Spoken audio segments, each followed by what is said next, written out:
जो कि 13 सितंबर 2023 को हुआ था, और ये पार्ट 6 है, क्वेश्चन नंबर 51 से 60।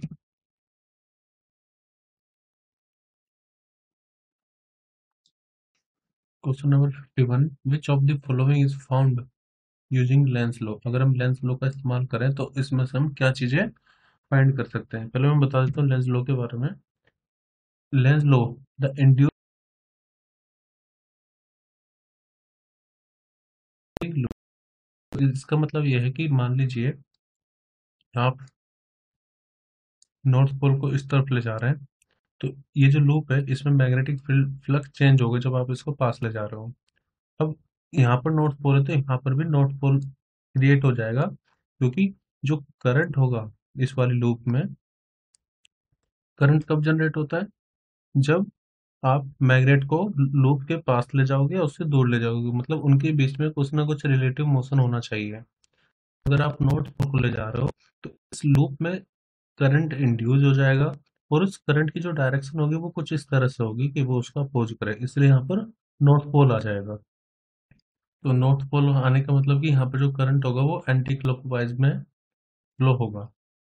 तो लेंज लॉ हमें बताता है डायरेक्शन ऑफ इंड्यूस्ड करंट। तो यहाँ पे ये पूछा था लेंज लॉ किसके बारे में बताएगा, तो डायरेक्शन ऑफ इंड्यूस्ड करंट। अब ऑप्शन में डायरेक्शन ऑफ इंड्यूस करंट तो नहीं है, सिर्फ इंड्यूस करंट दे रखा है। इंड्यूस करंट की मैग्नीट्यूड हम नहीं फाइंड कर पाएंगे, डायरेक्शन फाइंड कर पाएंगे, तो इसलिए ये दोनों ऑप्शन गलत है। अल्टरनेटिंग करंट होगा नहीं, तो यहाँ पर सही होगा answer option C, the direction of induce EMF. और यहाँ पर ये भी कह सकते हैं direction of induce EMF and direction of induce current. ठीक है, क्योंकि यहाँ पर डायरेक्शन वर्ड नहीं था तो इसलिए मैंने ऑप्शन बी सेलेक्ट नहीं किया है। तो डायरेक्शन ऑफ इंड्यूस करंट या डायरेक्शन ऑफ इंड्यूस ईएमएफ हम फाइंड कर सकते हैं यूजिंग लेंज लॉ। काफी बार ये भी क्वेश्चन पूछा जाता है, या ये इस पेपर में पूछा गया है कि लेंज लॉ किस पर बेस्ड होता है, तो it is based on conservation of energy. ये क्वेश्चन भी काफी पूछते हैं।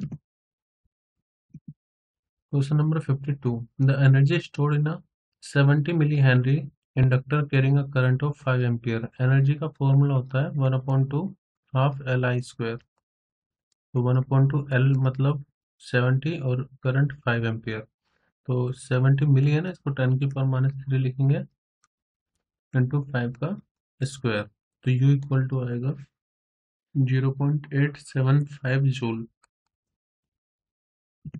Question number 53, the magnetic flux varies as the relation phi equal to, यहाँ पर टी का स्क्वायर है, तो हमें बताना है इंड्यूस ईएमएफ कितना होगा जब टाइम 2 सेकंड है। देखो इंड्यूस ईएमएफ का फॉर्मूला होता है minus del phi over del t, यानी कि rate of change of flux ही ईएमएफ होता है। तो हमें डिफरेंशिएशन करना पड़ेगा फ्लक्स का। ये इक्वेशन है 8 टी का स्क्वायर प्लस 6 टी प्लस 2।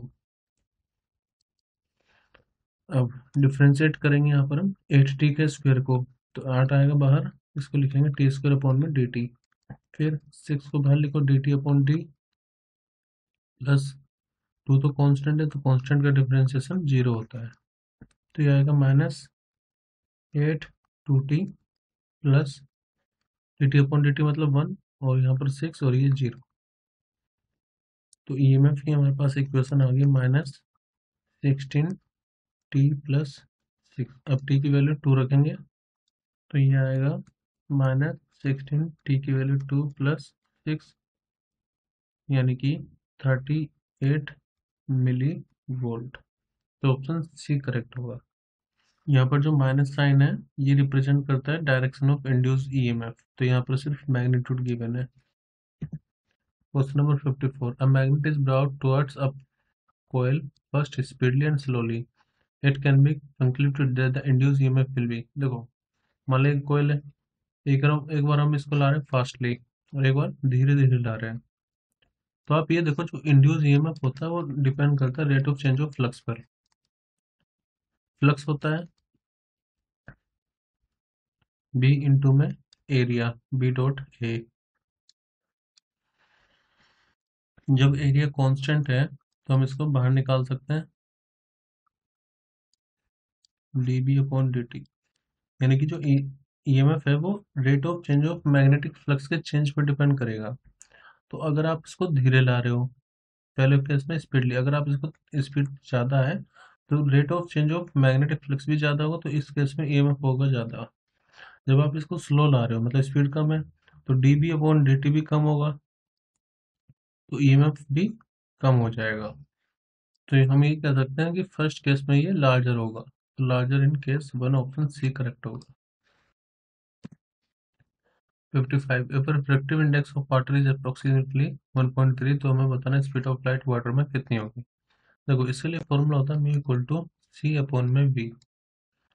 तो यहाँ पर हम रिफ्रेक्टिव इंडेक्स लेंगे वाटर का, c is the speed of light और v is the speed of light in water, तो वी इक्वल टू हो जाएगा सी अपॉन में म्यू। सी की वैल्यू होती है 3 × 10⁸, रिफ्रैक्टिव इंडेक्स मतलब 1.3। वैसे तो इसमें सी के रेस्पेक्ट में ही आंसर निकालना है, तो हम सी की वैल्यू ना पुट करके सिर्फ 1.3 इंटू सी लिखेंगे, तो 1/1.3 कितना आएगा। देखो 1/1.3 का मतलब ये जो भी क्वांटिटी आएगी 1 से स्मॉल आएगी, और ऐसा ऑप्शन बी में ही खाली, तो आंसर होगा 0.77 सी। मैक्सवेल फर्स्ट इक्वेशन किससे ऑब्टेन कर सकते हैं, तो मैं पहले इक्वेशन बता देता हूँ सारी। जैसे मैक्सवेल की 4 इक्वेशन होती है। पहली है Gauss law, differentiation of electric field equal to rho upon epsilon naught होता है, या इसको इंटीग्रल फॉर्म में आप देखो तो E dot D equal to होता है क्यू बाय एप्सिलॉन नॉट, ये गोज लॉ है। Second, divergence of magnetic field zero होता है, इसका मतलब मैग्नेटिक मोनोपोल एग्जिस्ट नहीं करते। जब भी आप मैग्नेट को देखोगे उसमें नॉर्थ और साउथ दोनों पोल होंगे, सिंगल नॉर्थ पोल या साउथ पोल एग्जिस्ट नहीं करेगा। तो इसका मतलब डाइवर्जेंस ऑफ बी क्या होता है, जीरो, या B dot D equal to कितना हो रहा है, जीरो। फैराडे लॉ ये कहता है कि जो कर्ल ऑफ इलेक्ट्रिक फील्ड है वो rate of change of magnetic field पर डिपेंड करेगा। तो इसको इंटीग्रल फॉर्म में लिखते हैं E dot D L equal to minus integral of D B upon D T dot D L. Fourth equation जो कि एम्पेयर मैक्सवेल लॉ है, ये कहता है curl of magnetic field equal to, ये इंड्यूस, एक होता है इसमें इंड्यूस करंट और एक होता है डायरेक्ट करंट, तो mu naught J plus mu naught epsilon not D E upon D T. मतलब जैसे आप यहाँ पर देखो इलेक्ट्रिक फील्ड हमें तब मिलेगी जब मैग्नेटिक फील्ड वेरिएबल हो, और इसका मतलब है हमें मैग्नेटिक फील्ड तब मिलेगी जब इलेक्ट्रिक फील्ड वेरिएबल हो। एलिप्टिकल फॉर्म में इसको B dot D L equal to mu naught, ये हो गया I enclose current, plus mu naught epsilon del E और डेल टी।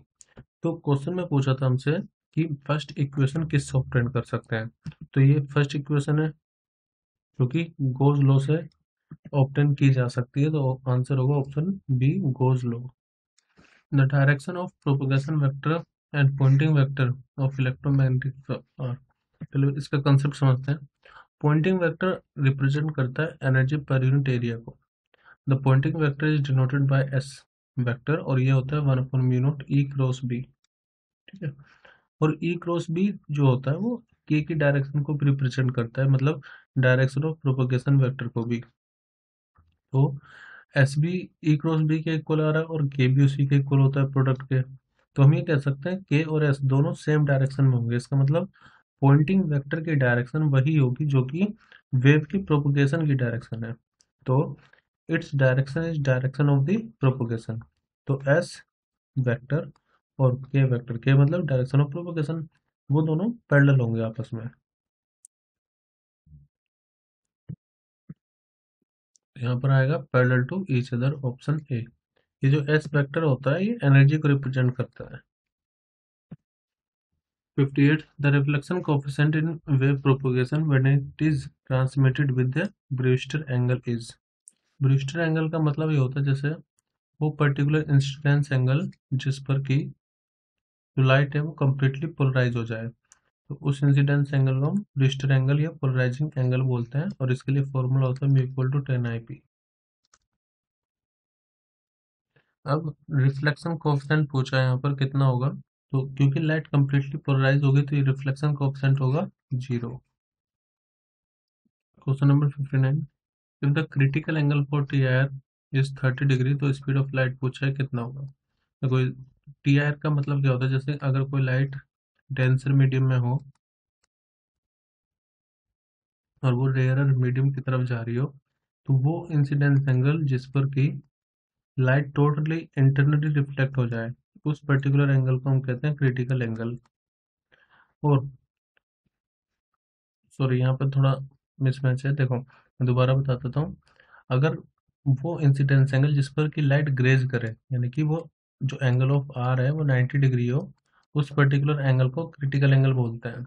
अगर इंसिडेंस एंगल क्रिटिकल एंगल से ज़्यादा है तब टी आई आर होता है, ठीक है। और अगर 90 डिग्री हो तो लाइट ग्रेजिंग करती है, मतलब ना तो बाहर जाएगी ना अंदर आएगी। लेकिन अगर इंसिडेंस एंगल क्रिटिकल एंगल से ज़्यादा है तब ये इंटरनली रिफ्लेक्ट हो जाती है। तो ऐसे में जो फॉर्मूला होता है म्यू और क्रिटिकल एंगल का, वो होता है म्यू इक्वल टू 1/sin आई सी। तो हमें निकालना है स्पीड ऑफ लाइट। तो एक तो फॉर्मूला ये हो गया, एक फॉर्मूला होता है mu equal to C upon में वी। ये फॉर्मूला भी हमने पहले भी इस्तेमाल किया था, mu equal to C upon V. तो यहाँ से हम लिख सकते हैं कि वी इक्वल टू कितना हो जाएगा, सी इंटू में साइन क्रिटिकल एंगल। अब सी मतलब 3 × 10⁸ क्रिटिकल एंगल मतलब यहाँ पर क्रिटिकल एंगल है 30 डिग्री। तो साइन 30 डिग्री की वैल्यू कितनी होती है, 1/2। तो ये हो जाएगा 3 × 10⁸ अपॉन में 2, या फिर 1.5 × 10⁸ मीटर पर सेकेंड। तो ऑप्शन सी करेक्ट होगा। Question number 60, when light passes from air to glass, reflection coefficient पूछा हमसे कितना होगा। तो रिफ्लेक्शन कोएफिशिएंट का फॉर्मूला होता है refractive index of glass minus refractive index of air upon में refractive index of glass plus refractive index of air. तो हमें वैल्यू तो सब गिवन है, बस वैल्यू पुट करेंगे। तो गिलास है 1.5 माइनस 1 अपॉन में 1.5 प्लस 1 का स्क्वायर। इसको सोल्व करने पर हमें मिलेगा 0.04। तो ऑप्शन बी करेक्ट होगा।